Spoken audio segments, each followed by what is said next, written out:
Hello, creatures of Earth, whoever you are, honestly, whoever you are. I'm a creature, you're a creature, we're on this planet, it's super weird. We're in like these flesh bodysuits, it's crazy. Do you ever feel like you're like this other intelligence that's like occupying the form of your human self and you're just kind of like moving it around like some little robot creature?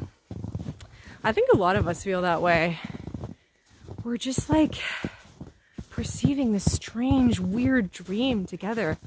And that's just the thing. Either way, this is like a really weird, trippy dream that we're all in together. And I feel like slowly but surely we're like peeling the layers and beginning to understand all of like the distortions that we've been taught since we were kids. It's like, yeah, go to school, get a job, go be happy on these medications. It's creepy. It's so creepy. It's Brave New World or 1984. I don't even know. We're like taken out of our natural environment and we're put in boxes and we're just like, and then we get weirded out. We're like, I'm depressed. I have anxiety. I have obsessive compulsive. I don't know. The autism, all the different things that society labels that we have because we don't fit into their little boxes. And it's like, no, we're just beings of Earth and we all have different skills and abilities. You can label them as like illnesses or whatever, but they're just abilities or they're just symptoms of a society that is messed up. Think about it. Like, if our society was so great, we wouldn't have all of these issues. We wouldn't have all of these problems. We really wouldn't. We'd be thriving. We'd be doing well. So anytime you see someone that's like doing super, super well in this society, they're probably a psychopath. Like, not to be weird or anything, but they're probably a little bit loopy. Like, look at some of the CEOs, people that are doing really well and successful and have tons of money. I guarantee you that they're not happy. I guarantee you that they're suffering and they have plenty of mental illnesses that they're probably not sharing everywhere. So let's look at being successful in some other way other than how much money do I have? How many houses and cars do I have? I live in a tiny, tiny 100 square foot, like, I'm going to call it a tiny house because trailer just sounds sad. And we kind of turned it into a house with a peak roof. It doesn't matter. Ultimately, it's 100 square feet. Me and my husband live there. We've lived in these tiny places for over 12 years with my dog. And it's just like, it's so small. And sometimes I feel like I'm going to go crazy. But most days, like pretty much every day, I wake up and I feel happy and content where I am. Like, sure, it's small and it's dingy, but I'm happy because I get to spend time creating.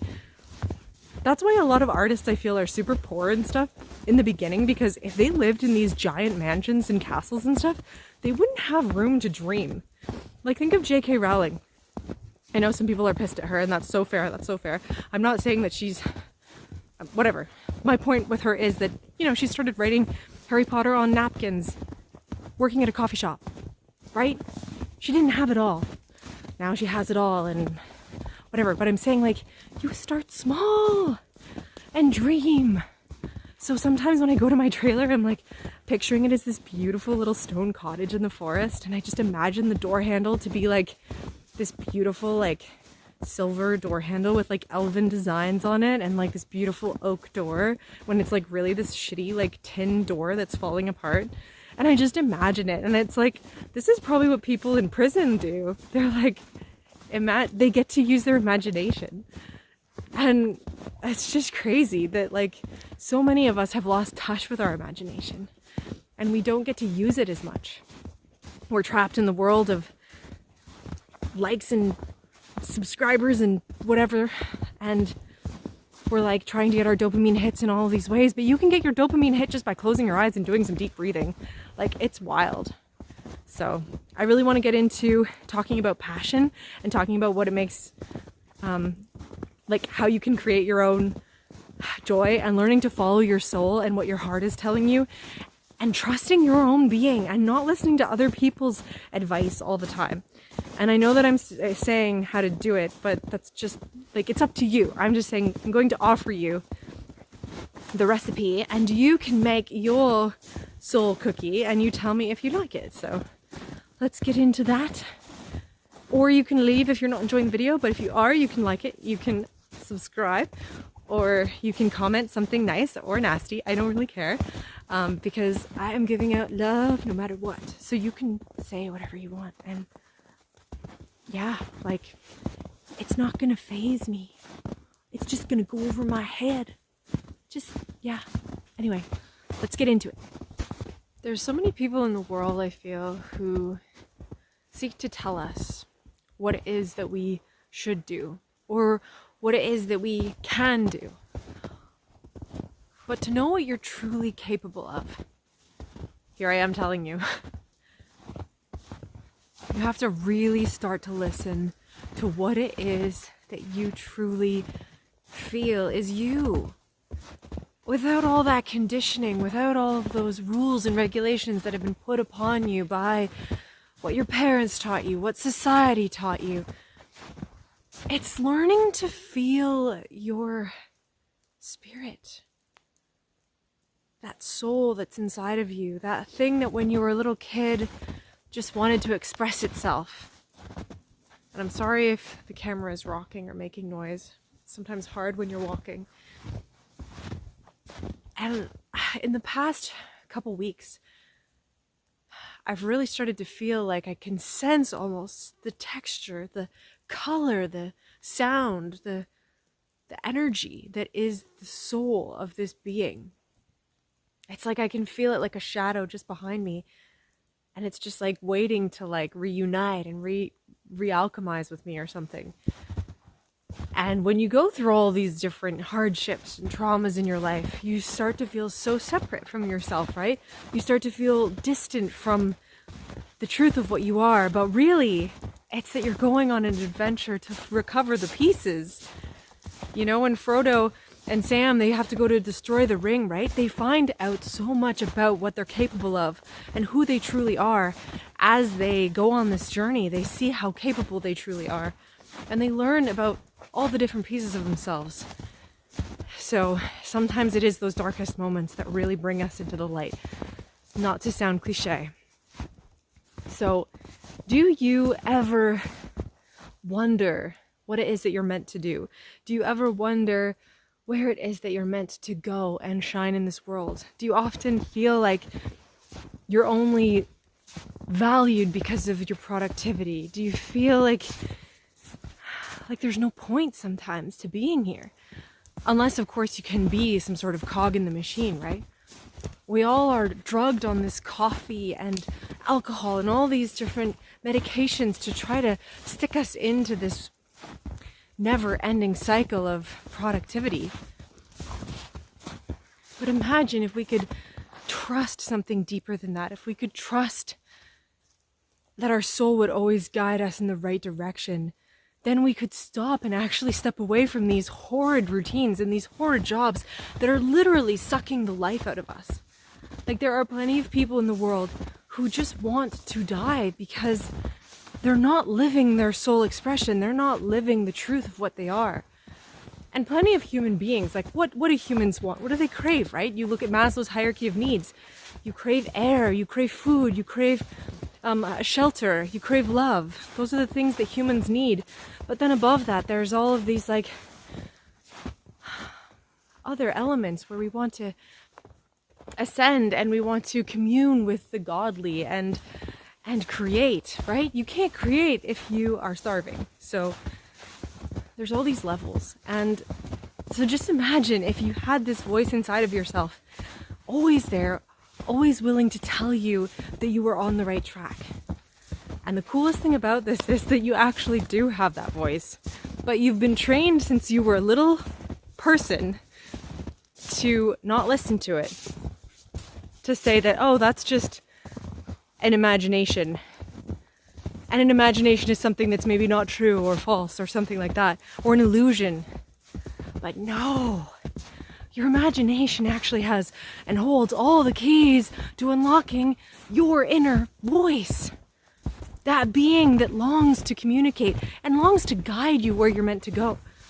But the problem is that there's all these other voices in there now. All these other voices from parents and society and trends and stuff that are trying to, distract us from the truth of our voice. And then, of course, a lot of these voices like to prey on our emotions. So we think like, oh, I resonate deeply with this. But do you? Or have you been programmed to believe that you do? It's so hard to try and hone in on what is really you anymore, because dopamine feels pretty good. And we can get that by scrolling and looking at shorts and stuff.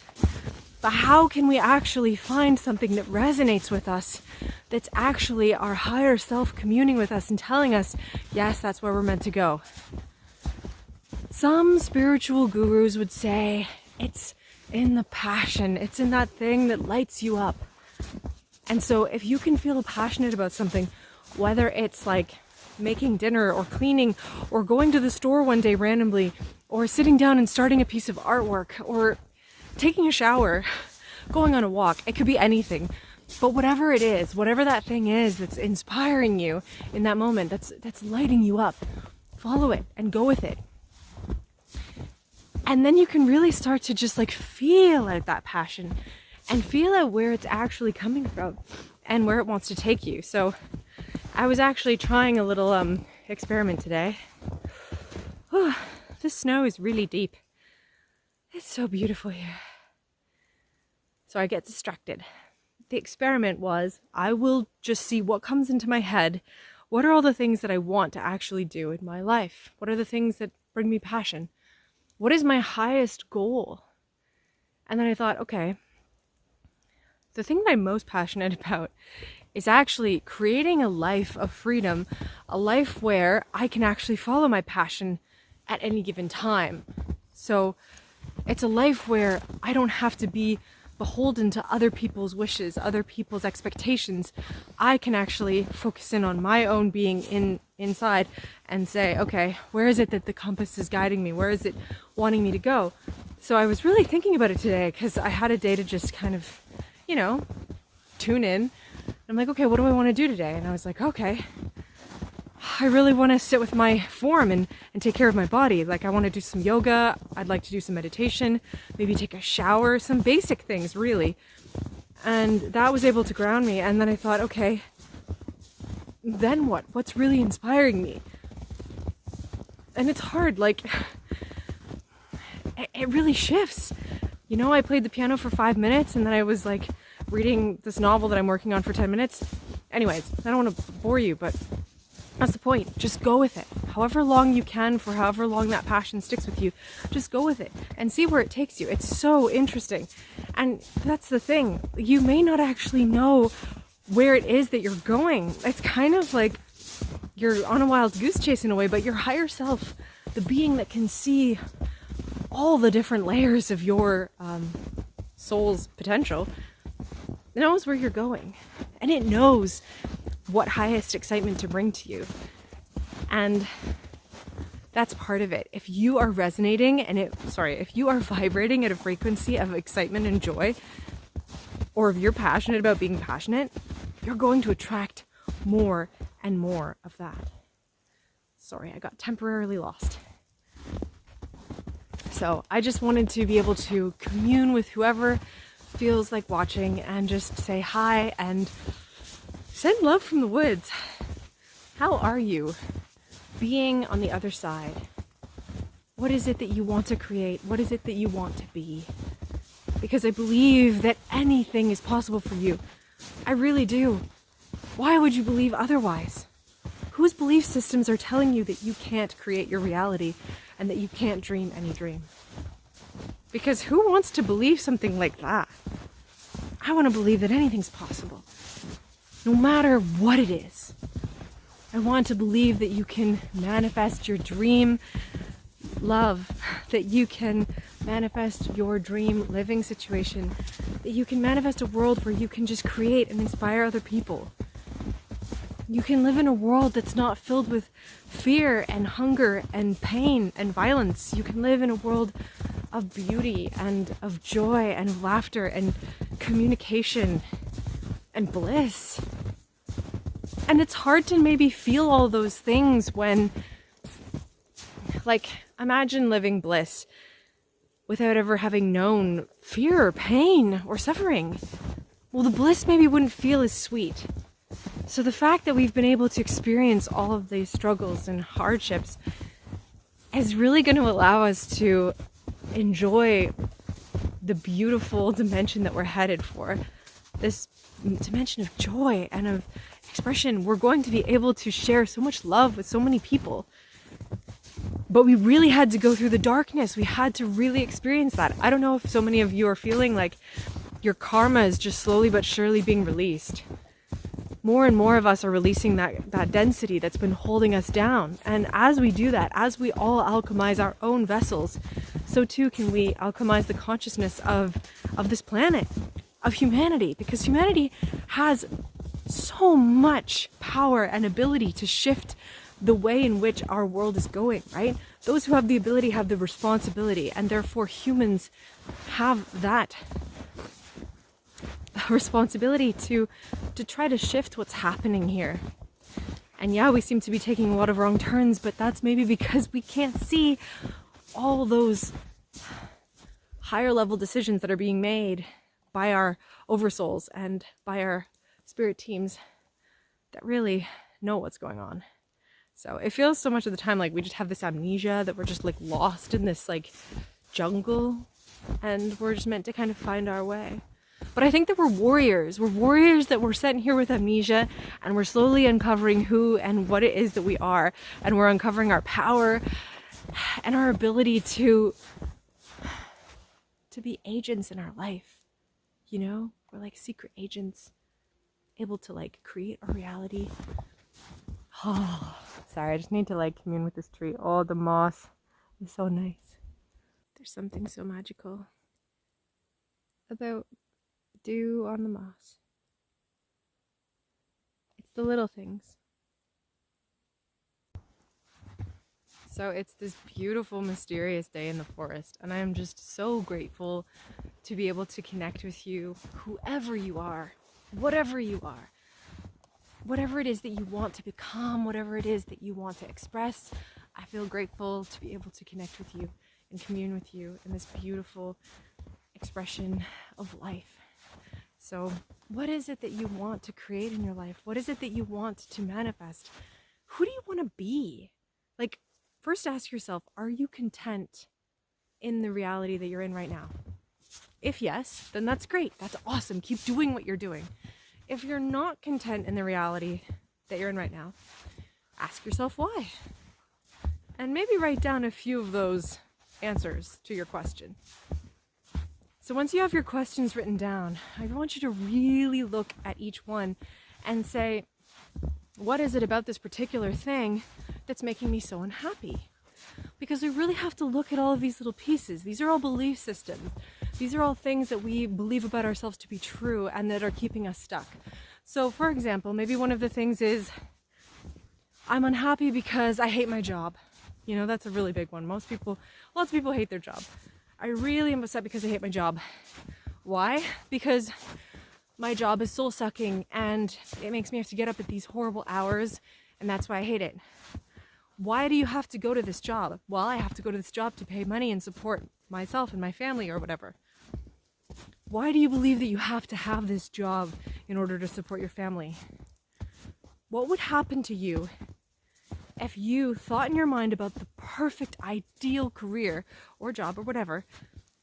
What would happen if you thought about it and then imagined having it, and then imagined the lifestyle of having that job with your family and everything? Would you be happy? Can you see yourself being happy? Or is there another thing that would make you upset or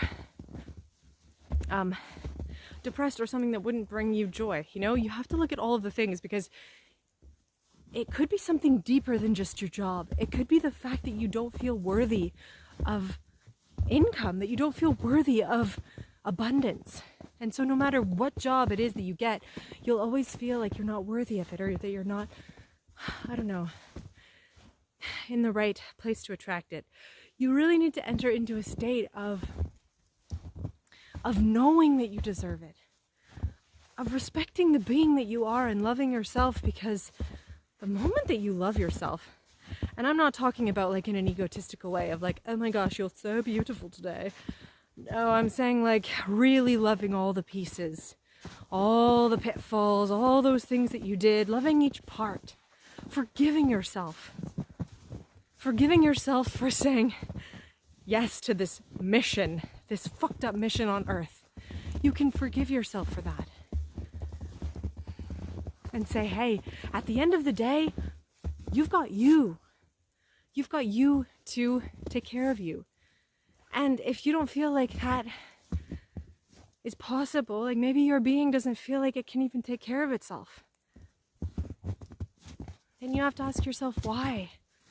Maybe when you were younger, you didn't feel taken care of. Maybe you've looked to the wrong people to take care of you in the past.